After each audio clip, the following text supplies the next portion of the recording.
아멘. 중국집에 손님 3사람이 찾아왔습니다. 우동 하나, 짜장 2개를 시켰습니다. 홀에서 주문을 받은 사장님이 주방을 향해서 뭐라 그랬을까요? 어이, 우짜짜 그랬습니다. 손님 7명이 찾아왔습니다. 우동 3개, 짜장 4개를 시켰습니다. 주방을 향해서 뭐라고 그랬을까요? 우짜짜 그랬습니다. 21명의 단체 손님이 왔습니다.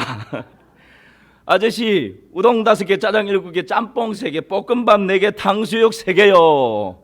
주방을 향해서 뭐라 그랬을까요? 야, 니도 들었지?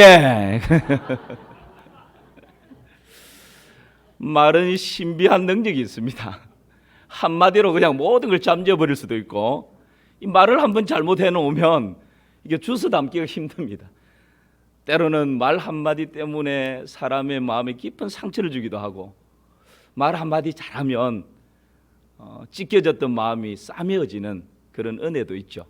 그래서 잠언 25장 11절에 보면 경우에 합당한 말은 아로새긴 은쟁반에 뭐라고요? 금사가다.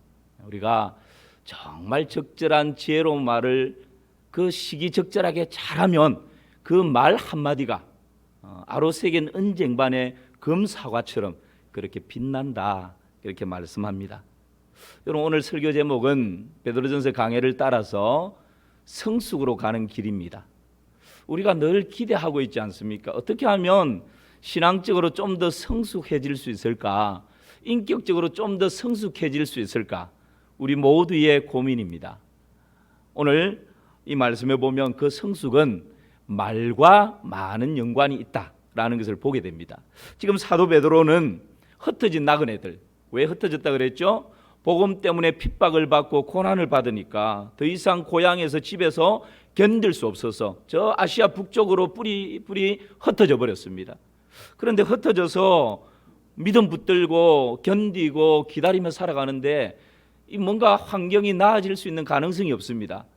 여러분, 고난이 오래 지속되면 마음에 이제 원망도 일어나고 불평도 일어나고 책임을 서로에게 막 전가하는 그런 일들이 일어납니다. 부부가 살다가도 사랑으로 결혼을 하고 허리띠 졸라매고 간장 밥 비벼 먹으면서 그렇게 삽니다. 그런데 3년이 지나고 5년이 지나고 10년이 지나는데도 계속 돈 때문에 쪼들리게 되고 하면 내가 남편 잘못 만나서 이렇다고, 처음에는 좋게 시작하지만 그 먹었던 마음이 점점점 무너지고 책임을 전가시키고 원망과 불평이 일어나는 그런 일들이 허다하게 많지 않습니까? 지금 흩어진 나그네들이 이제 그런 상황으로 점점점 모습들이 드러나는 거예요. 그래서 사도 베드로가 붓을 들어서 우리가 성숙으로 달려가야 되는데 그것을 위해서는 크게 2가지를 말합니다. 버려야 할 것이 있고 사모해야 할 것이 있다. 이 2가지를 아주 강조하는데요. 먼저 버려야 할 것이 뭔가, 그것을 같이 한번 살펴보십시다. 우리 1절 말씀 같이 한번 읽어볼까요? 1절입니다. 시작. 그러므로 모든 악독과 모든 기만과 외식과 시기와 모든 비방하는 말을 버리고, 여기서 버리고라고 하는 이 말씀은 권고하는 것이 아닙니다. 명령입니다.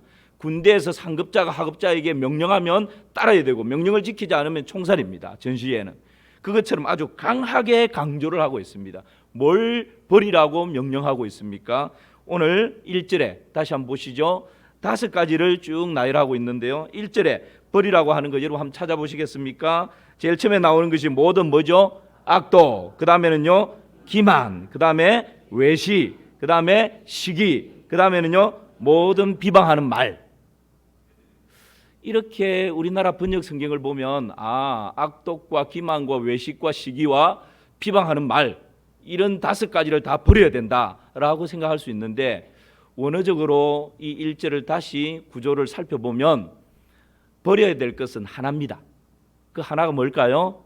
악독입니다. 이 악독이라는 단어가 이 1절의 중심 단어입니다. 그러니까 악독을 버려라, 그렇게 이야기하면서 나머지 기만, 외식, 시기, 비방하는 말, 요 4가지는 악독이 뭐냐라고 물었을 때 이런 게 악독이다, 그렇게 악독을 버리라 이야기하고 악독의 요소에 대해서 4가지를 설명을 하는 것입니다.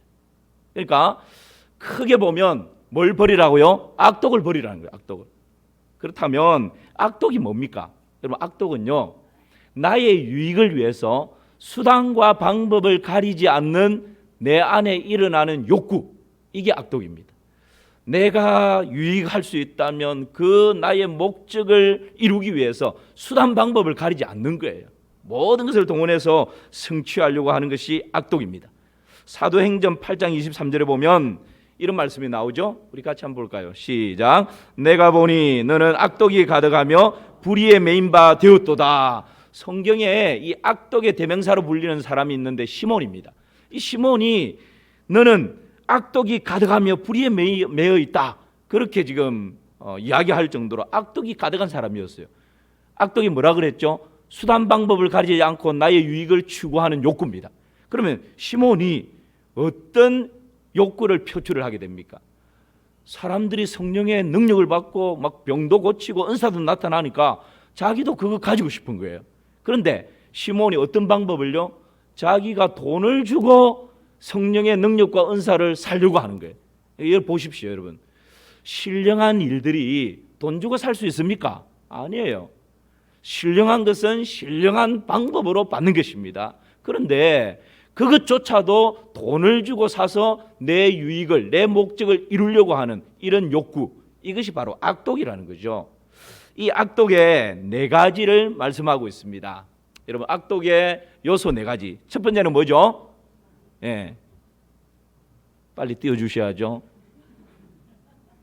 기만, 이제 나왔습니다. 기만입니다. 이런 기만이 뭡니까? 그렇죠. 기만은 속이는 것입니다. 거짓말하는 거예요. 이것이 기만입니다. 사도행전을 보면 아나니아와 삽비라 부부가 있습니다. 헌금을 일부 해놓고 몽땅 다 했다라고 속입니다. 그러다가 이 부부가 비참한 죽음을 맞이하지 않습니까? 이게 속이는 것, 거짓. 이게 기만입니다. 요수와 군대의 아가는 전리품을 살짝 감추어 놓고 감추지 않은 것처럼 시치미를 뚝 뗐습니다. 이것이 속이는 것, 기만입니다. 디모데후서 3장 13절 말씀 보실까요? 이런 말씀이 있습니다. 함께 읽습니다. 악한 사람들과 속이는 자들은 더욱 악하여져서 속이기도 하고 속기도 하나니. 여러분, 보통 세상 사람들이 이런 말을 하지 않습니까? 걷는 놈 위에 뛰는 놈이 있고 뛰는 놈 위에 나는 놈이 있고 나는 놈 위에 뭐가 있다고요? 붙어 다니는 놈이. 그러니까 세상은 끊임없이 어떻게 하면 이걸 속여서 물건을 잘 팔 수 있을까? 어떻게 하면 이걸 살짝 속여서 내 유익을 취할 수 있을까? 여기에 혈안이 되어 있는 것이 세상의 모습일지 모릅니다. 속고 속이는 것, 이것이 어쩌면 세상에 여러 가지 일어나고 있는 우리의 삶의 모습들이지 않습니까? 디모데후서 3장 13절이 지금 우리가 살아가고 있는 이 시대를 가장 잘 표현하는 것 같아요. 더욱 악하여져서 속이기도 하고 또 어떻게 한다고요? 속기도 하는 거예요. 내가 다른 사람을 속였다 생각했는데 나중에 알고 보니까 더 고수한테 당해버리기도 하고, 이런 일들이 여러분 우리가 살아가는 이 세상 가운데 얼마나 많이 일어납니까? 기만은 속이는 것이고 거짓하는 것입니다. 이것을 버리지 않으면 성숙함으로 나아갈 수 없다, 그렇게 말씀합니다. 일본의 관광객이 한국의 동물원에 찾아왔습니다. 한국 가이드가 일본 사람에게 한국의 자부심을 좀 보여주기 위해서 그 동물원에서 가장 큰 호랑이를 딱 보여주었습니다. 그랬더니만 이 일본 사람이 한국 호랑이는 왜 이렇게 작습니까? 일본 호랑이는 집채만 합니다. 허풍을 딱 쳤습니다. 가이드가 좀 열이 받았습니다. 그래서 그 동물원에서 가장 큰 코끼리를 쫙 보여주었습니다. 그랬더니만 이 일본 관광객이 한국 코끼리는 왜 이렇게 작습니까? 일본 코끼리는 산채만 합니다, 그러는 거예요. 지금 이제 열이 잔뜩 오른 이 가이드가 이번에는 껑충껑충 뛰는 캥거루를 쫙 보여주었습니다. 그랬더니만 일본 관광객이 껑충껑충 뛰고 있는 캥거루를 보면서 가이드에게 묻습니다. 저게 뭡니까? 한국 가이드가 말합니다. 한국 메뚜기다 임마! 그러는 거예요. 일본 관광객 그 말을 듣고 졸도해 버렸답니다. 얼마나 열이 받았으면 캥거루를 그냥 한국 메뚜기라고 그렇게 했습니까? 우리가 웃고 지나가지만 여러분 이게 세상사 아닙니까? 어떻게 하면 내가 좀 더 허풍을 쳐서 좀 더 속여가지고 좀 더 포장해서 더 크게 보일까, 더 많게 보일까? 가끔씩 동기 모임이나 세미나 가면 마산 3일교회 담임 목사입니다. 그러면 마산 3일교회는 출석을 얼마나 합니까? 그렇게 물을 때 가끔씩요 솔직하게 제 마음에 우리가 평균 출석하고 있는 숫자보다 500 몇십 명이면 600명 가까이 출석합니다. 그렇게 말하고 싶은 마음이 일어날 때가 있어요. 그러나 여러분 정직해야 됩니다. 지난주 평균 출석이 몇 명이었습니다. 정확하게 그렇게 전달하면 더 이상 부풀 것도 없고 허풍칠 것도 없어요. 여러분 때로 우리가 그렇지 않습니까? 자녀를 소개할 때, 내 사업을 소개할 때, 내 직장을 소개할 때, 내 학교를 소개할 때, 뭔가를 소개할 때 조금 더 부풀러 가지고 좀 더 허풍을 이렇게 해가지고 좀 더 나를 드러내고 싶어하고 나를 자랑하고 싶어하고 나를 과시하고 싶은 그런 욕구들이 우리 속에는 끊임없이 일어나는 거거든요. 이것이 여러분 기만입니다. 진짜 그리스도의 모습으로 닮아가기 위해서 우리가 버려야 할 것이 있는데 이런 기만을 버려야 된다 말씀합니다. 두 번째, 악독 중에 두 번째 요소가 뭡니까? 외식입니다. 외식. 교회 처음 나온 사람이 외식하지 말라 그랬더니만 가족이 그냥 같이 밖에 나가서 식당에서 밥 먹는 외식을 말하는 줄 알고 교회가 이래 가족이 같이 식사하는 것도 못하게 금하고 그런 외식이 아닙니다. 여러분 이 외식은 원어적으로는 마스크, 가면을 말합니다. 가면. 그러니까 외식한다라고 하는 말은 어떤 의미입니까? 내가 연극을 할 때 배역을 맡았습니다. 그러면 배역을 맡았을 때 그 배역을 맡은 사람은요 나의 기질이나 나의 외모나 나의 어떤 키나 이런 거하고는 상관없어요. 그 배역 맡은 것에 따라서 내가 그 연기를 해내는 것입니다. 나는 진짜 온순하고 내성적이고 말도 잘 못하고 그런데 내가 맡은 배역이 조직의 어떤 이 좀 와일드한 이런 배역을 맡았다. 그러면 나의 성품이나 평소 기질과는 상관없이 그 배역에 따라서 내가 맞춰가는 거예요. 연기를 해내는 것입니다. 이게 외식입니다. 여러분 나는 보통 그냥 이리와 늑대처럼 분노도 막 폭발하고 내 속에 죄악들이 우글거리고 사납기도 하고 막 급한 기질의 성격인데 내가 맡은 배역이 양과 같은 배역을 맡았다. 양의 가면을 쓰고 연기를 해야 된다. 그러면 내 속에 그런 모든 것들을 다 감추고 양처럼 온순하게 그 모습을 보여야 되는 것이죠. 여러분 이것이 외식입니다. 기만도 속이는 것이고 이 외식도 속이는 겁니다. 그런데 기만은 거짓으로 남을 속이는 것이고요. 이 외식도 속이는 것인데 외식은 남을 속이기 전에 나 자신을 속이는 거예요. 포장하고 가면을 쓰고 마스크를 쓰고 덮어버리고 그래서 뭔가 내 자신을 속여서 더 멋진 모습으로 더 큰 모습으로 더 좋은 모습으로 자꾸 포장하려고 하는 것 이것이 외식입니다. 여러분 부부 안에서도 남편에게 좀 더 나의 좋은 모습만 보이기 위해서 가면을 쓸 때가 있지 않습니까? 아내 앞에서 그렇게 할 때도 있지 않습니까? 사람들에게 보일 때 내가 좀 더 잘 보이기 위해서 가면을 쓰고 좀 더 아름답게 포장하고 그런 모습이 있지 않습니까? 그러나 이런 외식을 다 던져버리고 정직할 때 나의 부족한 모습 이대로를 내어놓을 때 여러분 그때 성숙으로 달려갈 수 있는 것입니다. 내 모습을 자꾸 덮어버리고 포장하고 감추면요 내 속에서 내 자신을 속이기 때문에 거기에서는 뭔가 성숙함을 추구할 수가 없습니다. 아내에게 남편에게 여보 내가 이런 영역에서는 내 단점이고 내 약한 부분이라고 혹시 다음에라도 이런 모습들이 나오면 나의 이 상처를 좀 이해해주고 좀 받아달라고 그렇게 얘기하는 거예요. 우리 성도들 간에도 때로는 여러분 여러 가지 불편함들이 있을 수 있지 않습니까? 그럴 때 자꾸 나를 포장하고 가면을 쓰고 그렇게 하는 것이 아니라 이런 영역에서는 내가 참 약함이 있다고, 부족함이 있다고, 나의 약함을 그대로 드러내고 나를 좀 도와달라고, 이럴 때 좀 나를 좀 이해해달라고 그렇게 솔직하게 고백할 때 외식의 가면, 외식의 마스크를 벗어버리는 거예요. 그때에 거기에서부터 성숙함으로 나아가는 출발점이 되는 줄 믿습니다. 이런 은혜를 추구하는 것입니다. 악독을 버려야 되는데 하나는 외식이고 또 하나는 뭐라고요? 기만이었습니다. 이 두 개를 버리라고. 세 번째는 악독 중에 세 번째 요소는요, 시기입니다. 시기. 여러분, 시기는 어떤 것입니까? 시기는 비교에서 나옵니다. 비교하지 않으면 그 시기함이 나올 수 없는 거죠.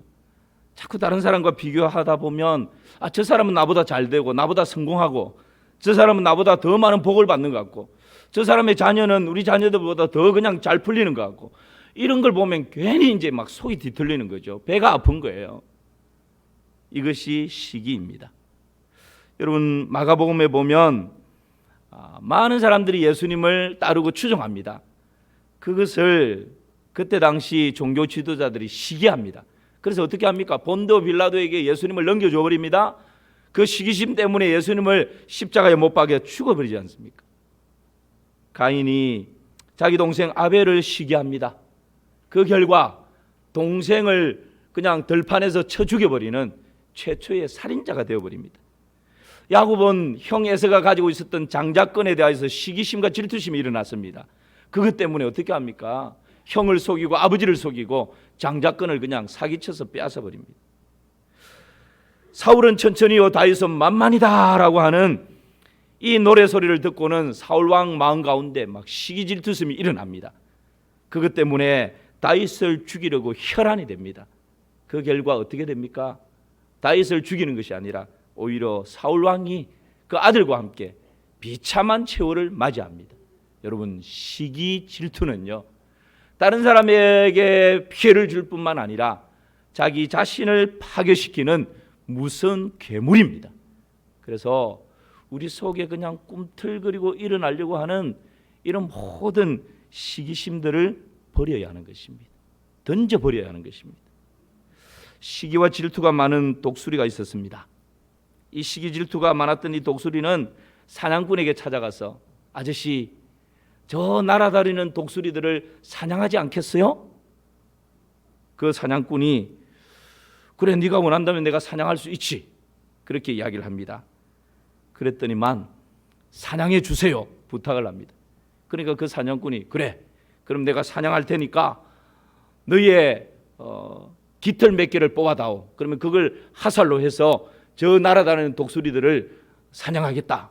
그러니까 이 독수리가 너무 기분 좋게 자기의 몸에서 깃털 몇 개를 빼서 사냥꾼에게 주었습니다. 사냥꾼이 화살로 만들어서 날아다니는 독수리에게 샹샹 쏘았는데 전부 빗나가고 말았습니다.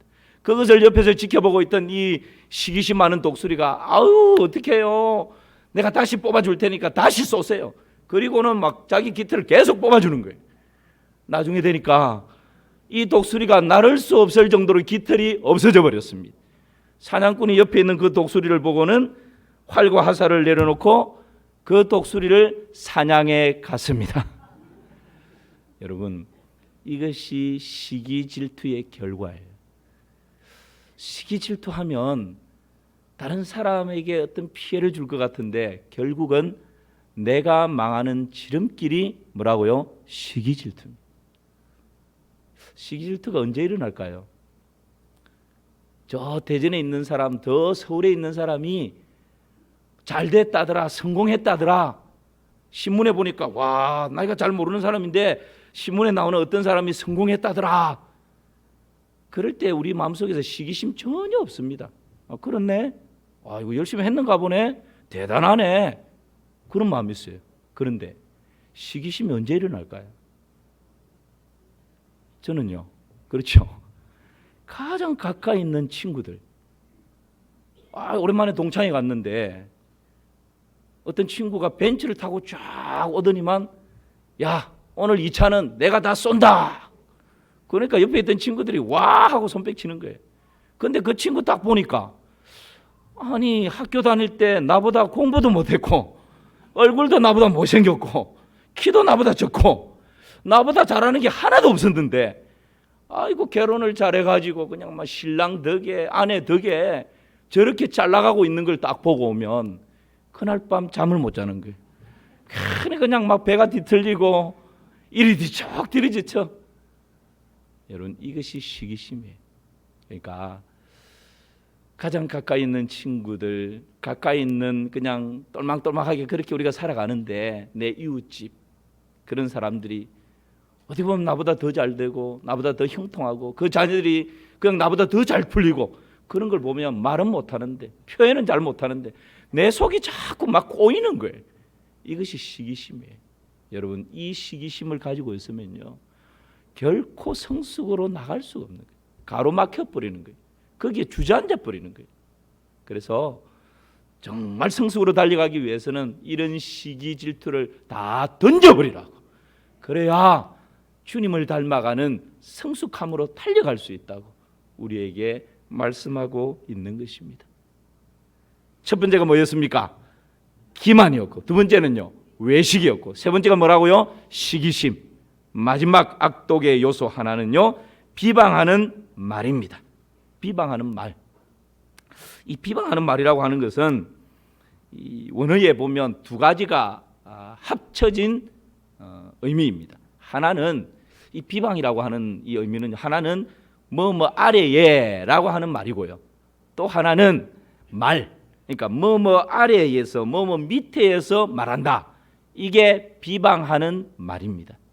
그러니까 비방하는 말은 정정당당하지 못한 거예요. 무슨 할 이야기가 있으면 딱 얼굴과 얼굴을 대면하여 맞대고 내가 이런 얘기를 들었는데 이런 부분은 아닌 것 같다고 이렇게 하는 게 좋지 않겠냐고 내 생각은 이렇다라고 정정당당하게 딱 밝히고 이야기하고 또 상대방의 이야기를 듣고 이게 이제 아주 건강한 모습의 대화죠. 그런데 비방하는 말은 밑에서 아래에서 숨어서 그냥 이야기하는 거예요. 그러니까 이 비방하는 말이야말로 상대방의 어떤 가치와 인격을 그냥 실추시키는 그러한 말들입니다. 우리가 얼마나 이 비방하는 말에 얽매여 있는지 모릅니다. 자기도 모르게 어떤 사람을 만나면 소위 요즘 말하는 뭐라 그럽니까? 비방하는 말을 딱 한마디로 뒷담화 깐다 그러지 않습니까? 모이면 그냥 어떤 사람에 대해서 어떤 일들에 대해서 막 비방하는 거예요. 이런 비방하는 입술을 가지고는 결코 성숙할 수가 없습니다. 여러분 어떤 이야기를 들으면 정정당당하게 확인을 하십시오. 예를 들면 이런 거죠. 어떤 사람이 마산 3일교회 담임 목사가 어디 카페에서 예쁜 여자하고 같이 커피를 마시더라. 이런 이야기를 여러분이 들었다. 어떻게 해야 되겠습니까? 그래, 우리 목사님이 뭐 스캔들 있는 거 아닌가? 이러면 되겠어요, 안 되겠어요?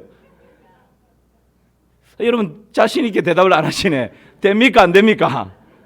그렇죠. 이럴 때는 어떻게 하라고요? 비방하는 말은 밑에 숨어가지고 진짜 그랬단다. 야, 이럴 수 있냐, 야. 이러면 안 되고요. 그런 말을 듣거들랑 저희의 전화번호 다 나와 있잖아요.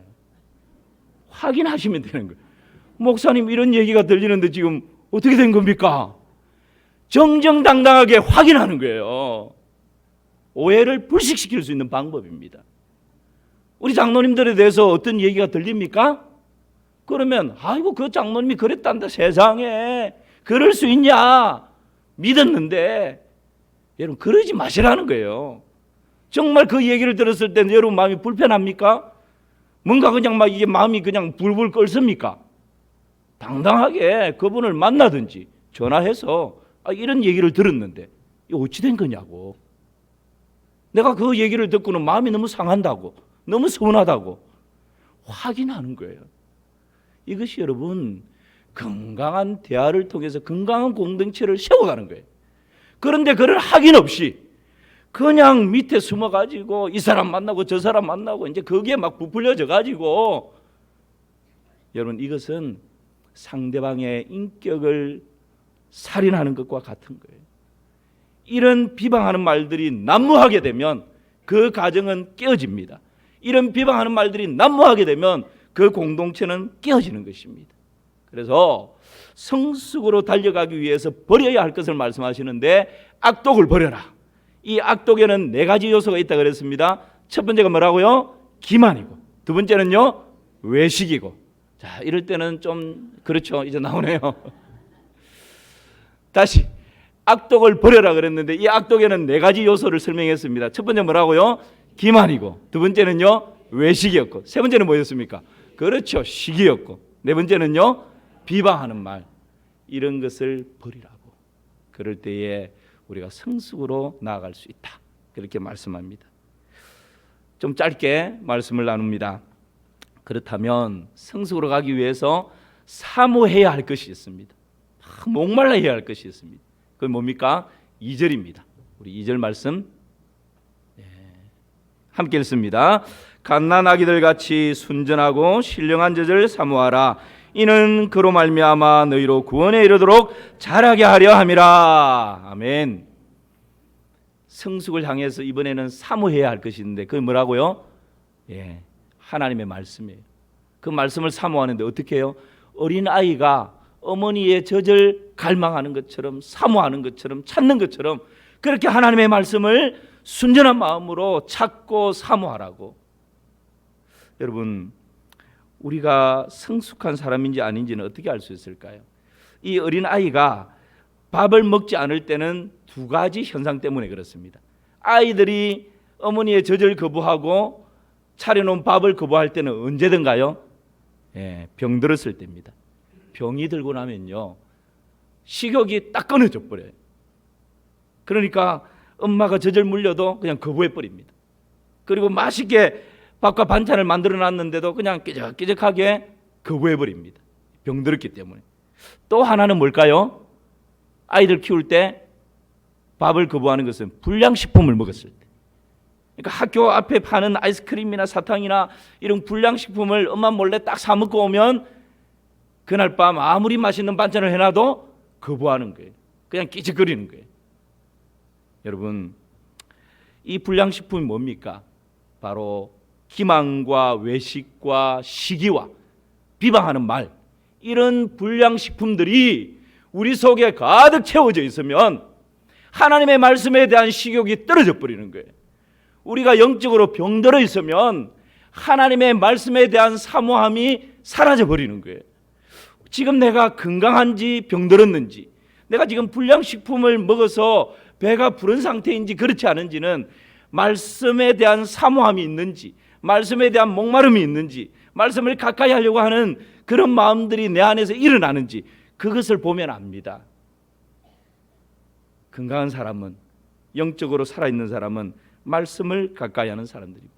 그래서 하나님의 말씀을 사랑하고 그 말씀을 듣고 그 말씀을 읽고 그 말씀을 묵상하고 말씀을 암송하고 하나님의 말씀을 늘 가까이해서 그렇게, 그래서 이런 말이 있지 않습니까? 성경이 더럽혀져 있으면 그 사람의 마음은 깨끗하지만 성경이 깨끗하면 그 사람 마음은 더럽혀져 있다. 말씀을 가까이 할 때 우리의 영혼과 마음이 정결케 되는 것이죠. 찰스 스펄전은 이런 이야기를 했습니다. 우리 같이 한번 읽어볼까요? 읽어라, 하나님의 말씀이기 때문이다. 지키라, 하나님의 법이기 때문이다. 받으라, 하나님의 선물이기 때문이다. 믿어라, 하나님의 약속이기 때문이다. 하나님의 말씀을 이렇게 강조했습니다. 말씀 마무리합니다. 성숙으로 가기 위해서 버려야 할 것과 사모해야 할 것이 있다 말씀드렸습니다. 버려야 할 것은 뭐라고요? 악독을 버려라. 이 악독에는 4가지 요소가 있다 말씀했는데, 첫 번째 뭐였습니까? 기만이고 외식이고 시기고 비방하는 말, 이런 모든 악독을 던져버려라. 그 다음에 두 번째, 성숙으로 가기 위해서 그러면 사모하고 추구해야 할 것이 있는데, 사모해야 할 것은 뭐라고요? 하나님의 말씀입니다. 말씀. 모든 악독을 버리고 하나님의 말씀을 사모하고 순종함으로 성숙의 열매를 주렁주렁 맺혀가는 우리 모든 마산 3.1교회 성도님들 되시기를 주님의 이름으로 축원합니다.